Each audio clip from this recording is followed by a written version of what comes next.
અમરેલી જિલ્લાના સાવરકુંડલા તાલુકાના ગ્રામીણ વિસ્તારના ખેડૂતે મિશ્ર પાકની ખેતી કરી સૂર્યમુખી અને ચણાની ખેતી કરી સફળતા મેળવી છે. નમસ્કાર, મારું નામ મહાવીરભાઈ ખુમાન છે.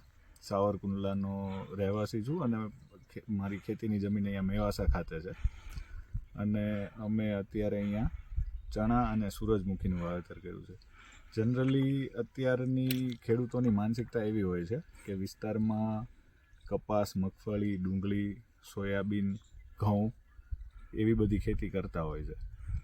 એટલે એ બધી ખેતીની સાથે આપણે આધુનિક યુગમાં કેવી રીતે વધારે ને વધારે પ્રગતિશીલ બની શકીએ અને મોદી સાહેબ આપણા પ્રધાનમંત્રી છે નરેન્દ્રભાઈ મોદી, એમના વિઝનને કેવી રીતે સાકાર કરી શકીએ તે માટે તેને વિચારીને અમે એક નવતર પ્રયોગ કર્યો છે કે જેમાં અમે ચણાની સાથે સૂરજમુખીની ખેતી કરી છે.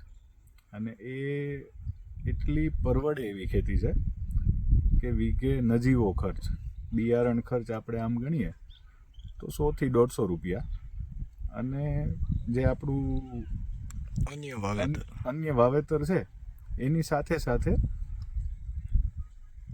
ઉછેર થઈ જાય છે એમ. અને કોઈ પણ વધારે પડતી કોઈ સાર સંભાળ કે એવું કંઈ રાખવાની જરૂર નથી હોતી. અને બીજો મુખ્ય મુદ્દો એ કે જે આપણે સૂરજમુખીનો પાક છે એમાં જે ઉપજ આવે એનાથી આપણા જે બીજી જે મુખ્ય ખેતી છે એના ખર્ચા, ખેત મજૂરોના ખર્ચા અને બિયારણના બધા ખર્ચા એ સંપૂર્ણપણે આપણે એમાંથી લઈ શકીએ. અને જે આપણી મુખ્ય ખેતી છે એને આપણે સારી રીતે એમાંથી ઉપજ મેળવી શકીએ. અને જનરલી ચણા સાથે સૂરજમુખી કરવાનું કારણ એ છે કે ચણાની અવધિ 90 થી 110 દિવસની હોય છે અને સાથે સૂરજમુખીની બી અવધિ પાકવાની 90 થી 110 દિવસની હોય છે. અને જે આપણે ચણાના વાવેતર પછી જેવી રીતે આપણે કપાસ સોંપીએ એવી રીતે સૂરજમુખીના બી થડમાં સોંપી દેવાના હોય.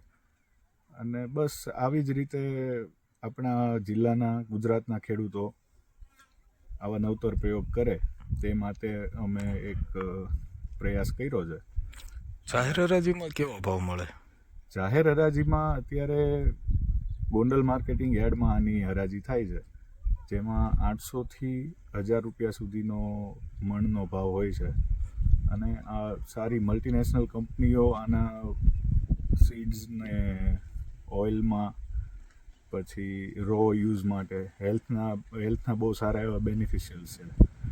અને આ આપણે પ્રાકૃતિક રીતે ઉગાડીએ છીએ એટલે હેલ્થ માટે બહુ સારી એવી આની ડિમાન્ડ હોય છે એમ.